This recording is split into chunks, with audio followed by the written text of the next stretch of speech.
ചില നേരങ്ങളിൽ എടുക്കാവുന്ന ഏറ്റവും നല്ല തീരുമാനം ഒന്നും മിണ്ടാതിരിക്കുക എന്നതാണ്.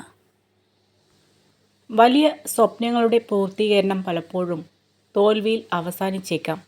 അത്തരം അവസ്ഥകളിൽ നിന്നും ഊർജം ഉൾക്കൊണ്ടുകൊണ്ട് അതിജീവിക്കാനുള്ള പരിശീലനം നാം നേടിയെടുക്കണം.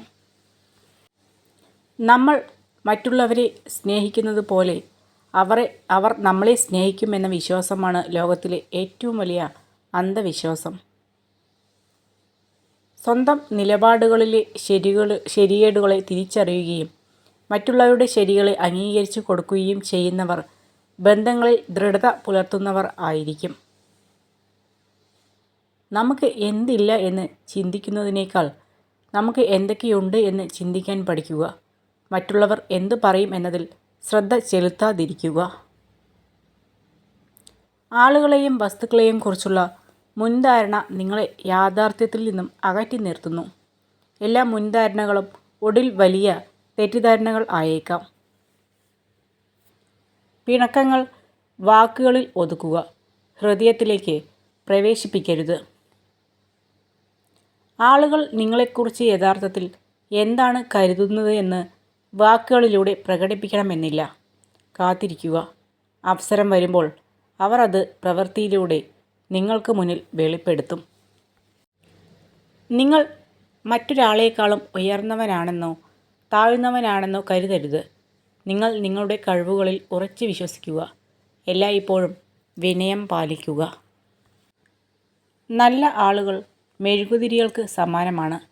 അവർ സ്വയം എരിയുകയാണെങ്കിലും മറ്റുള്ളവർക്ക് പ്രകാശം പരത്തുന്നു. പണം കൊണ്ട് സമ്പന്നനും മനസ്സമാധാനം കൊണ്ട് പാവപ്പെട്ടവനും ആകുന്നതിനേക്കാൾ നല്ലത് മനസ്സമാധാനം കൊണ്ട് സമ്പന്നനും പണം കൊണ്ട് പാവപ്പെട്ടവനും ആകുന്നതാണ്. ഏതൊരു ബന്ധത്തിൻ്റെയും അടിത്തറ നമ്മൾ അവർക്ക് നൽകുന്ന പരിഗണനയാണ്. നമ്മളെ അവഗണിക്കുന്നവരെ എത്രയും വേഗം ഒഴിവാക്കണം. ഒരിക്കലും അവരുടെ പരിഗണനയ്ക്കായി നാം കാത്തു നിൽക്കരുത്. സ്വപ്നങ്ങൾ വേണം, ലക്ഷ്യങ്ങൾ വേണം. അടിയുറച്ച വിശ്വാസവും കൂടെ ഉണ്ടെങ്കിൽ നിങ്ങളാണ് യഥാർത്ഥ പോരാളി.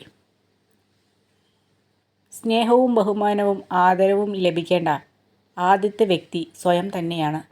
നമ്മെ നമുക്ക് സ്നേഹിക്കാൻ കഴിയുന്നില്ലെങ്കിൽ മറ്റൊരാൾക്ക് കഴിയുമോ?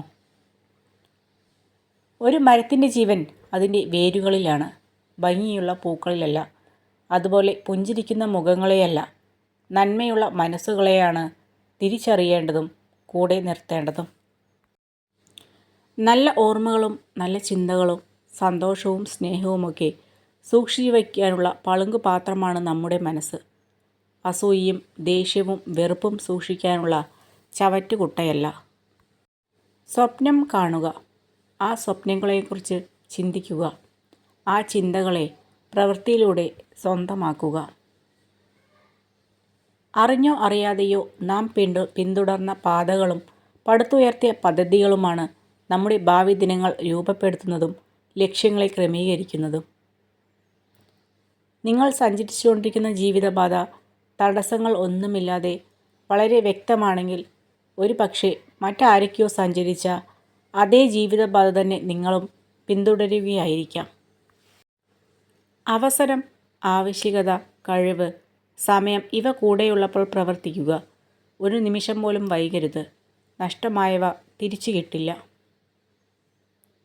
തെറ്റിദ്ധാരണകൾ എന്നത് അറിയാതെ എയ്ത അസ്ത്രം പോലെയാണ്.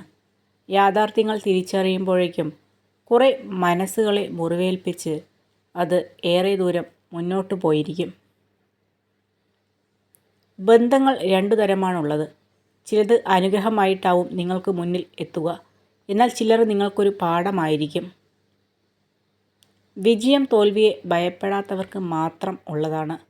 നമ്മുടെ ചിന്തകളാണ് നമ്മുടെ ജീവിത വിജയവും പരാജയവും തീരുമാനിക്കുന്നത്. ബുദ്ധിയുള്ള ആളുകൾ മറ്റുള്ളവരുടെ പ്രശംസ കേൾക്കാൻ വേണ്ടി മാത്രം അധികം പ്രവർത്തിക്കുകയില്ല. അതുപോലെ പ്രതിസന്ധികളെ തരണം ചെയ്യുന്നത് അവർക്ക് എളുപ്പമാണ്. കോപത്തോട് പോരാടാൻ പ്രയാസമാണ്, എന്നാൽ വിവേകമുള്ള മനുഷ്യൻ അതിനെ സ്വയം നിയന്ത്രിക്കുന്നു. വാസ്തവത്തിൽ അസാധ്യം എന്ന ഒരു കാര്യവും ഇതുവരെ ലോകത്ത് ഉണ്ടായിട്ടില്ല എന്നതാണ് പരമാർത്ഥം. അഥവാ എന്തെങ്കിലും അസാധ്യമായിരുന്നുവെങ്കിൽ ഈ ലോകത്ത് ഒന്നും തന്നെ സംഭവിക്കില്ലായിരുന്നു. ഒരു പ്രാവശ്യം കണ്ടാൽ അത് സ്വപ്നം, 2 പ്രാവശ്യം കണ്ടാൽ അത് ആഗ്രഹം, പല പ്രാവശ്യം കണ്ടാൽ അത് ലക്ഷ്യം.